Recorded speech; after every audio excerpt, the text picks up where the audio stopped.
Hello Gemini, Sun, Moon, Rising, and Venus signs. Kamusta kayo? Sana po nasa mabuti kayong kalagayan. Welcome back po sa Star Tarot. At kung bago kayo rito, welcome din po kayo. Please subscribe, like, share my videos, and leave me a comment kung nakaresonate po kayo. So, first card ni Gemini, we have boundaries. Put a ring around yourself and your energies. Okay? So, Gemini, maaari na ang iba sa inyo dito may need to set your healthy personal boundaries. Okay? Kailangan na mag-ano kayo, mag-set kayo ng boundaries kasi pwedeng meron dito mga taong talagang umaabuso na sa'yo. Inaabuso na yung kabaitan mo, inaabuso yung generosity mo, at yung pag-set ng boundaries din nakakatulong ito na mas lalong mag-improve, no, yung inyong relationship with someone, no? Ano mang klase, kaibigan mo man 'yan, katrabaho mo man, kapamilya, when you have set your boundaries, mas magkakaroon kayo ng respeto sa isa't isa, mas magde-develop ng mas maganda pa, no? Mas closer pa, may paggalang, no, sa bawat isa. So, we have new beginnings, and from chaos comes calm. Meron na ditong pagbabago. No? There is something new that is going to happen. Merong bagong sitwasyon dito na bubuksan kayo para sa buhay nyo, yung ganyan. Alright? We also have the moon. Take time to reflect. Alright? Take time to reflect.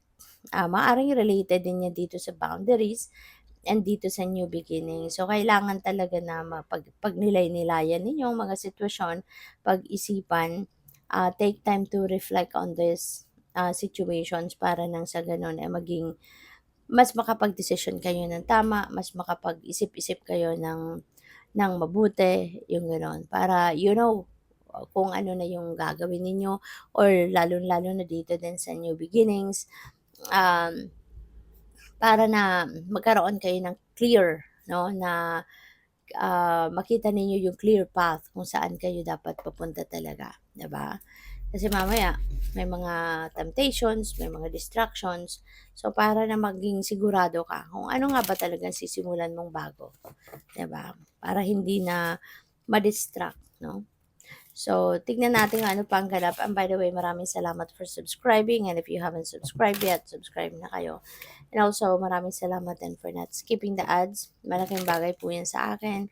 And also, please click the join button sa baba ng video kung gusto po ninyo na mag-join kayo sa membership. Okay? Salamat po. So, we have the world. Ayan. So, this is really beautiful.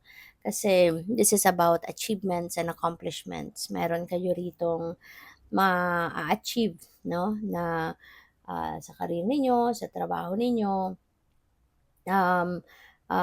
Kasi ano 'to, maaring long-term project ito na pinagsisikapan ninyo, pinagtatrabahuan ninyo for the longest time. And finally ngayon, 'di ba, matatapos mo na 'to. Kaya you deserve to be happy talaga. You deserve to celebrate, 'no? Kasi pinaghirapan, pinagtiyagaan mo talaga 'to, nagsipag ka ng bonggang-bongga rito. And this is also about new beginning. So, kapag may nagtatapos talaga merong magsisimula, hindi ba? So, you're on to the next. You are moving towards starting something new in your life. So, ngayon, pupuwedeng ano 'to, pupuwedeng bagong trabaho, pupuwedeng bagong bagong career, pupuwedeng bagong um, business, pupuwedeng bagong relationship, or kung kunyari dati naman na kayo na nasa relationship, maaaring leveling up, 'no, ng inyong commitment with your person na puwedeng mangyari rito, yung mga gano'n ba. So, what else? We have the sun. Wow, meron kang sun, meron kang world. So, napakaganda nito. Gemini, suwerteng-suwerte ka rito kasi si the sun, napaka-successful na energy ito. This brings success, material, financial success, success sa mga pagharap sa mga problema, you know. At isa pa, ano ito, si The Sun, magdadala ito ng energy ng healing, you know, healing. Kung kunyari ang isip ninyo magulo, 'di ba? Chaotic. So, this time 'no, that's going to change. Magkakaroon na ng clarity, 'yun, yung isip ninyo. And, kung meron din kayong kunyari, physical ailments na pinagdadaanan, this could also be the time 'no, na maaaring magbalik na yung ano ninyo, magbalik na yung, physical strength ninyo, 'di ba? Pupuwedeng lalaki na yung ano mo, I mean, lalakas ng muli ang inyong pangangatawan, 'di ba? Yung gano'n. At saka ano 'to 'no, kung kunyari naghahanap ka ng trabaho, naghahanap ka ng bagong nag-iisip ka ng bagong career path na tatahakin mo. So, yung makikita mo, mabilis mong makikita 'yan, mabilis mong mare-realize 'yan, 'no? With the sun. Kasi the sun is going to shed its light on you. So, magiging maswerte ka. No? This brings forth good luck and good fortune as well.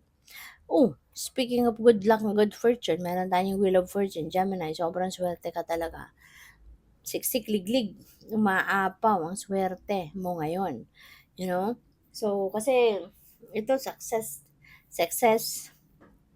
energy, si The Sun, ganun din, success, pagbabago, there's new beginning. Si Wheel of Fortune, ganun din. No, swerteng-swerte ka. You're definitely going to embrace good luck and good fortune in your life. So, siksik-liglig, umaapaw ang talagang dadating na swerte sa buhay mo. And that could be related to anything. Lalo-lalo na, no, sa pera. Talagang siswertehin ka sa pera, sa paghahanap ng bagong mapagkakakitaan, paghahanap ng trabaho, siswertehin ka diyan, or maaaring merong windfall of money, 'di ba? Pupuwedeng merong dadating 'no, na kaperahan sa inyo, unexpected income or additional wealth na hindi ninyo inaasahan kung saan 'to manggagaling. But yeah, meron dadating, 'di ba? So, ang swerte mo. Ang swerte-swerte ka lalong-lalo na pagdating sa pera, trabaho, career, business, ganyan. Holy moly, Gemini, lahat ng ito 'no, puro swerte, lalong-lalo na sa pera. Kasi si Empress, ano din ito, new beginning din ito, and this is very, very abundant and prosperous energy, si Empress.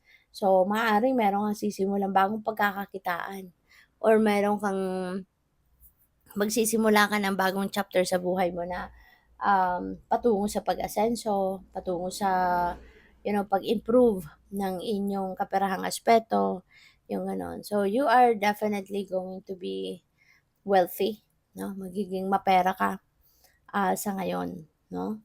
Merong mga bagong dadating na opportunity dito na makakapagsimula ka ng magkaroon ng abundance and prosperity. Kaya good luck sa'yo.